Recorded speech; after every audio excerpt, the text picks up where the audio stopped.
All right, folks, welcome back. This lesson is going to be on Forex and how we can apply this model to the FX market. Now, if you are a longtime student of mine, a lot of the things I'm going to talk about in here are going to be very familiar to you. I promise you the things that the newer students that just found this channel are going to feel like they're stuck on.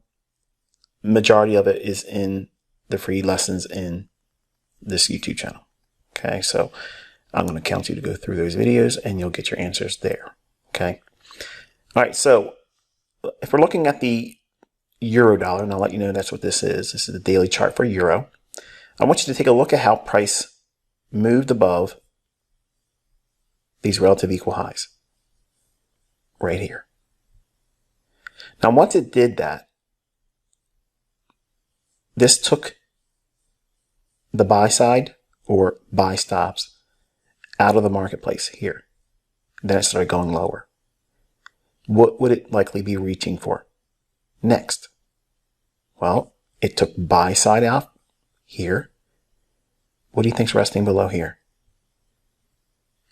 Sell stops or sell side liquidity. Now, just to the left, notice these two little devils here, relative equal lows. And with this one and this one, we have two areas of sell side liquidity. Notice this candle here, which happens to be Monday's trading or yesterday's trading. This low did not take out that low yet. Notice that? So we have unfinished business below here and potentially below here. So if this is a daily chart, even though we've come from this high and had 3 consecutive down close candles, what is the bias? The very next candle, what's the bias going to be? Bearish. We're anticipating bearishness going in. So let's take that and flesh that out a little bit more. So here is your chart that would be annotated. And you'd have this level on your chart while you're learning. It's important to have these types of things on your chart. Over time, all you need is a pad and something to write with, and you'll write down the levels. Majority of the time, the only time I'm showing a level on my chart is for teaching purposes. I like to keep my chart clean, and that way I'm not forcing that bias. If I see something that would allow me to negate the whole premise that I went into the market with and either reverse or move to the sidelines, I want that clarity. Now, I say that, and some of you purists in here that just simply want to do everything I say and hang on every single one of my words, don't avoid or don't try to do it without having the annotations, like having levels drawn on your chart, because you need to train yourself to see it. And what do I mean by that? Well, having these relative equal highs highlighted, your buy stops would be resting above here, and the market will go just above that a little bit, and then once those buy stops are taken, for anyone that's short, they're getting knocked down in a loss, and that flood of orders to be buying at the market is counterparty to individuals that want to sell short. So smart money is selling short up here with the expectation it's going to go below this low here, and potentially below that low down there.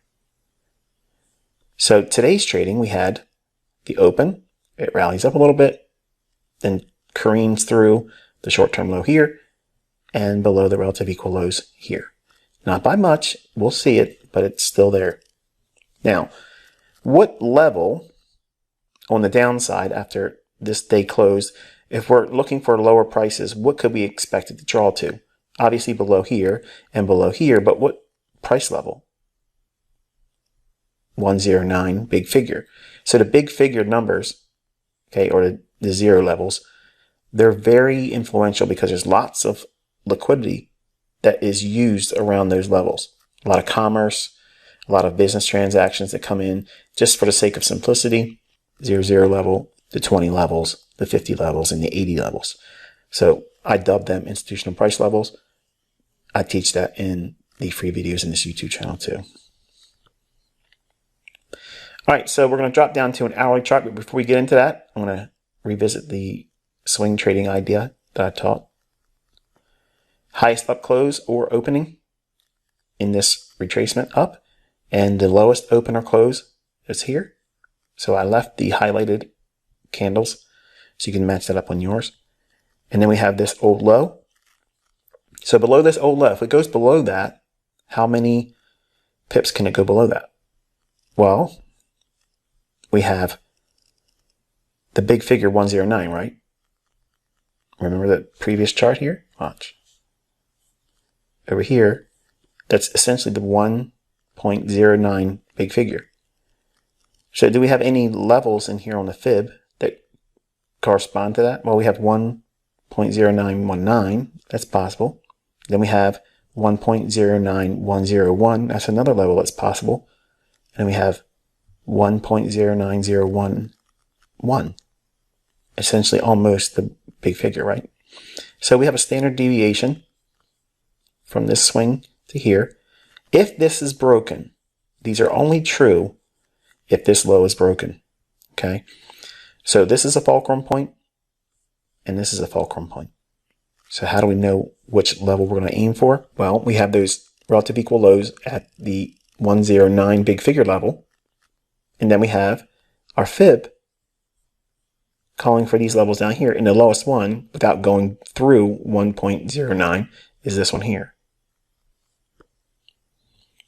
All right, on the hourly chart with our buy side liquidity pool level here, the market trades up into that area, absorbing all of that liquidity, then breaking down, takes out a short-term low here, and here, and here, retraces up in, breaks lower.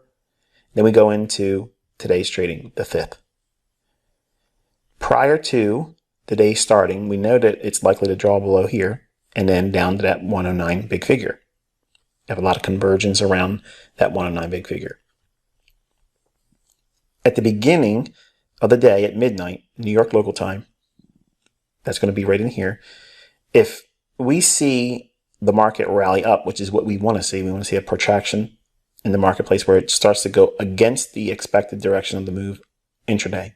So if we're bearish and we're looking for that 109 level to be traded to and attack the liquidity below here, preferably we want to see it rally first. That's the Judas swing.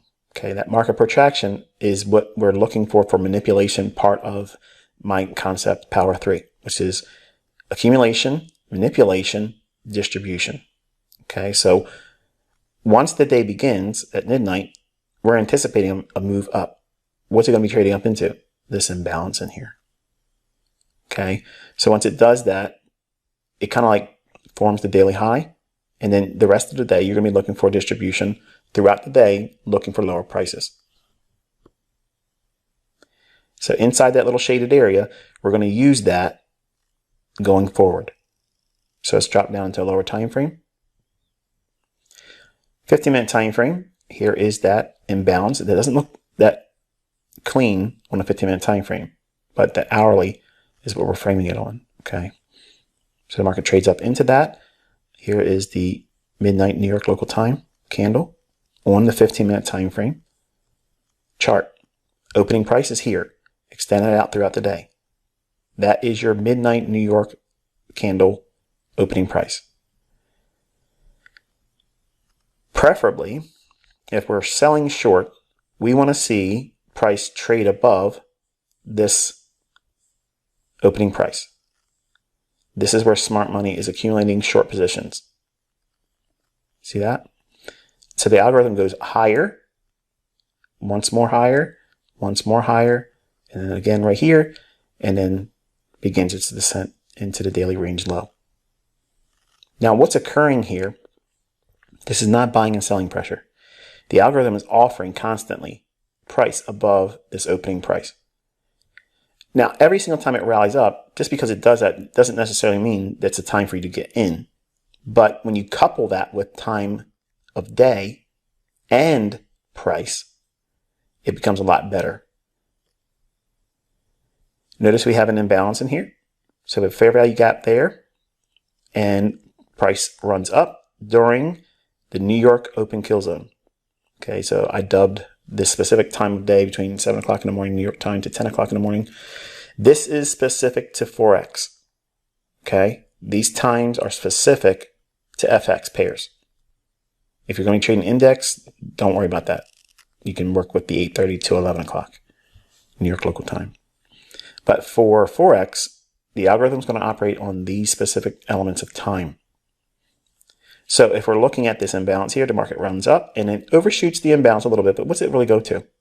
The last up close candle, which is a bearish order block. How do we know it's a bearish order block?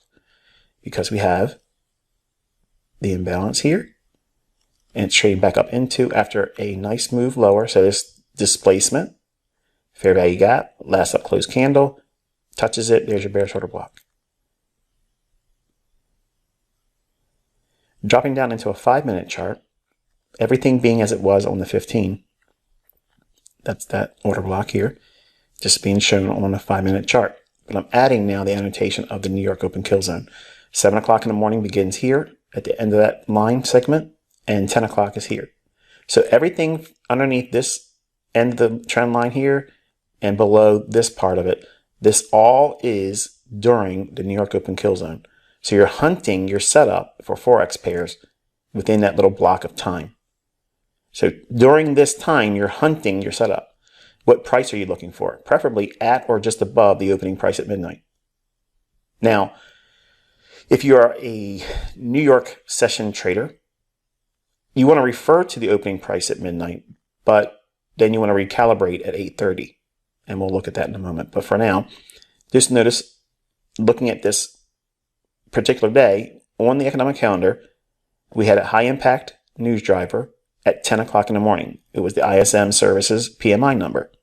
Now, before you want to start sending me emails or start sending me essay questions in the comment section of this video about what does the ISM PMI number do, I don't care what these numbers are really discussing. I don't care. I don't care about the raw data. I don't care what the expectation is. I don't care. Okay. What I'm expecting is the volatility in the marketplace at or around these specific times, because the algorithm is going to use that injection of volatility to facilitate trades.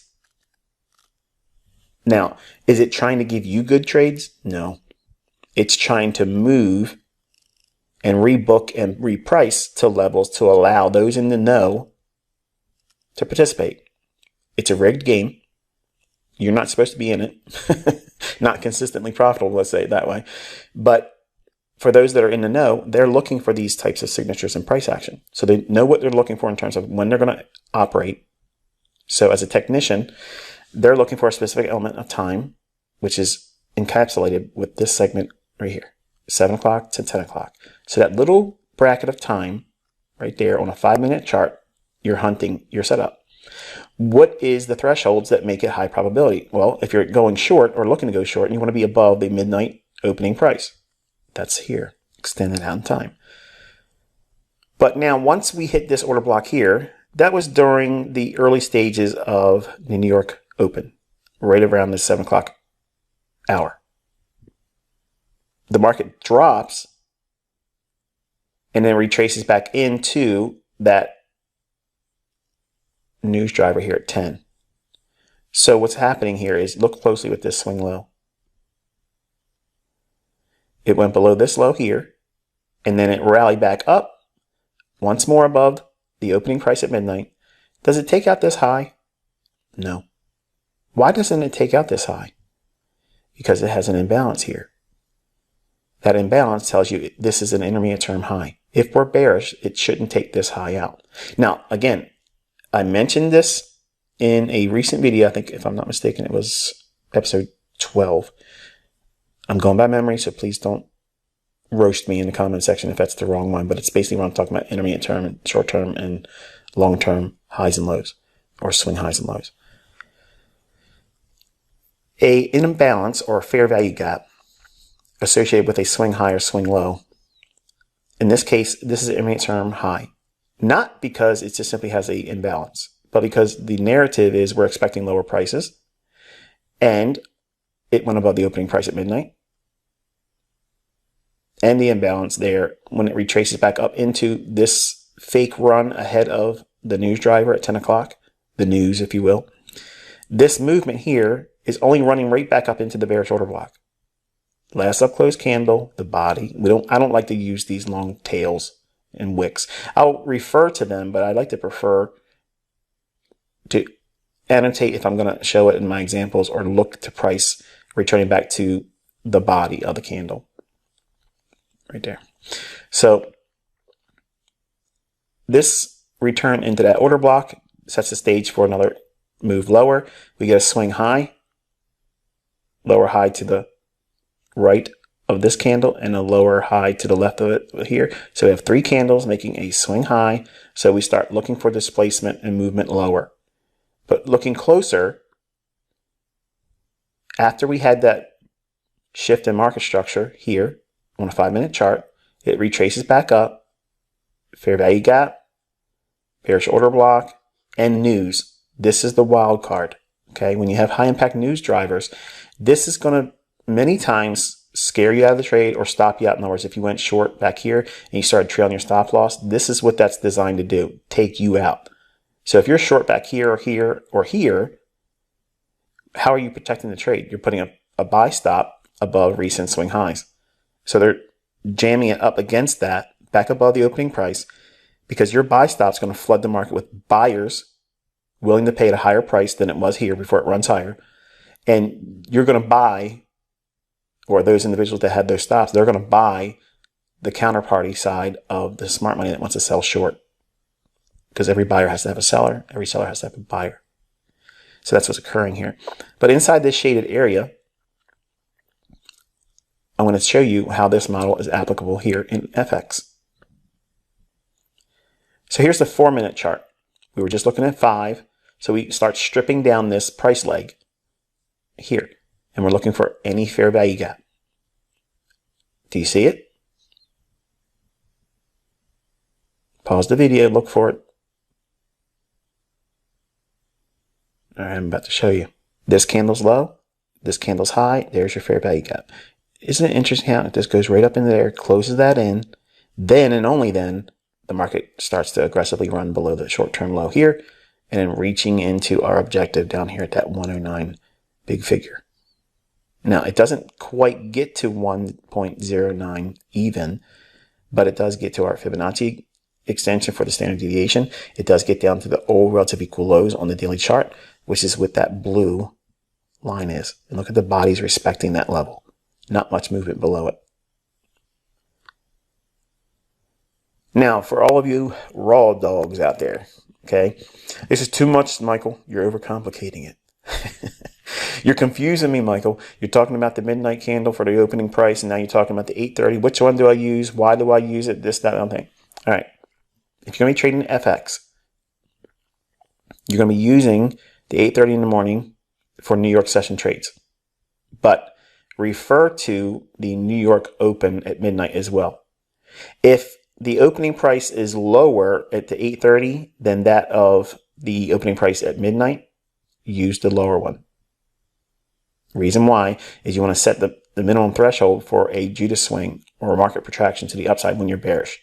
And obviously, everything that I just said would be reversed. If you're bullish, you'd be looking for a move below the opening at 8:30 to go long after it moves below it. But we're focusing primarily on the shorting opportunity here in hindsight, so that way you can get a better feel for how to use this model with FX. So there's a subtle little group of nuances that you have to be aware of when you're looking at FX, but it's not terribly, harsh. It's pretty easy to work with. So we have the market trading above the opening price here. Market protraction, Judas swing. It rallies up and then breaks down in here. Now, this run here above the opening price, does it have a fair value gap? Here's the 4-minute chart. Opening price now doesn't look the same because we're looking at a 4-minute chart. So it was anchored on a 5-minute chart. It rallies up. It break lower. fair value gap right there, trades up into it, hammers it beautifully, and then displacement trades lower down into that 109. What was it? 1.0901 something or other. I can't remember off the top of my head, but it hit it. And I think the low of the day was 1.0901. So not bad. I mean, it's pretty close to perfect, right? But by itself, you don't want to try to aim for just that level, okay? Because that's the best exit strategy. You don't want to do that. You want to fluff up your exits with a couple pips. And I like to teach my students 3 to 5 pips. And if you're thinking a target is going to be, like, for instance, we'll say 1.0900 level. Okay. If that's what you think it's going to trade to, put your limit order to cover your shorts, if you're short, at 1.0905. Okay. You're not going to get the best exit that way, but you have a spread that you have to incorporate when you're working with Forex and FX pairs. Sometimes, and I've had a lot of this happen over the years as a FX trader, where my limit order was a little too overzealous. I was trying to be a little too perfect, and I've had many amazing exits elude me because of my overzealous targeting. So be a little bit more forgiving when you're trading, especially Forex. You got to incorporate the spread. And I know some of you have brokers where it's like, oh, I have a really tight spread. Let me tell you something. Every broker has the ability to open that spread up on you. You're seeing the best case scenario when that ticker is showing. But trust me, when it's advantageous for them, they'll work it in their behalf, not yours. So make it easier for yourself. Just fluff up your exits with 5 pips. Okay. And if you're really new, just use 10 pips. Okay. And if you're struggling with the idea that, oh, I don't want to do that, I'll give up 10 pips. Well, let me show you this. This would be your entry candle, trading right back to this old high here. So 1 pip at or thereabouts. Once it hits that candle with this run here, that right there would be your entry candle. Your stop would be right above this candle's high. Now, if you're scared or whatever, you can use this swing high and that's fine. Now, in terms of math, your entry price would be 1.09653 and your stop would be 1.09728 hypothetically. That's not a lot of pips. I would generally round that to 10. Even though it's not technically 10 pips here, I would round it to 10 and just be done with it. And looking at that model here, and you're aiming for that, essentially the 1.09 big figure, fluffing it up a little bit so our exit price would be a little bit higher than that. You guys see these things all the time, and I just felt like using it, just because I want to be cool. The risk is here. Entry to stop, and the distribution to your target down here. Risk to reward ratio better than 8 to 1, and using a hypothetical $100,000 demo account if you're doing one of those funded account challenges or whatever. In this trade here, this gives you basically what you're looking for in one trade. So I don't know if this scratches the itch for you, but the stuff works in Forex. It works in index trading. So it's a matter of adjusting to what it is you're trying to trade. And then there's a little bit of rule following that you have to know when it comes to index trading and FX. FX, predominantly, you're working with 7 o'clock in the morning to 10 o'clock in the morning. That's your New York open kill zone. Okay. Index trading, I'm focusing on 8:30 to 11. And I can take a trade all the way up to 10:40, 10:45 and still be okay. I'm not interested in taking new trades generally after 10 o'clock in the morning in the FX pair, unless there is a news driver like we had this morning with the ISM number, the PMI number I mentioned earlier in the video. So that was allowing me to be a little bit more forgiving with expectations for price. You may not want to trade high impact news drivers, and that's understandable if you don't know what you're doing.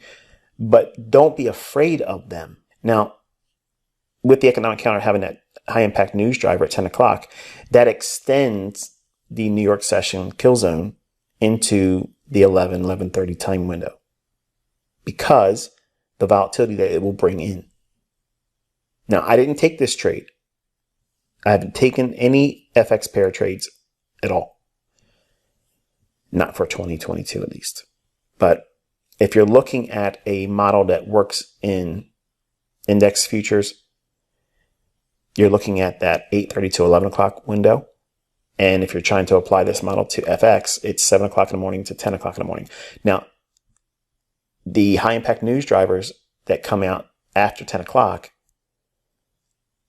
like for instance, if you're a Canadian dollar trader and the crude oil inventory number comes out, usually like 10:30 in the morning, you have to make allowances for that and just expect there'd be a likely move on that oil number at 10:30. So just something to throw out there. I know a lot of you have been barking, wanting to see something FX related, because predominantly I've been doing that since 2010. But I humbly submit this for your inquiry, and that way you can study this and listen to it a few times. It has a couple things in there that may have went over your head. It's not terribly, demanding in terms of note taking, but there's some things in here that are noteworthy for you to have in your study journal. And for the most part, it looks like it works pretty good in this pair too, or in this asset class. So until I talk to you again on Thursday, be safe.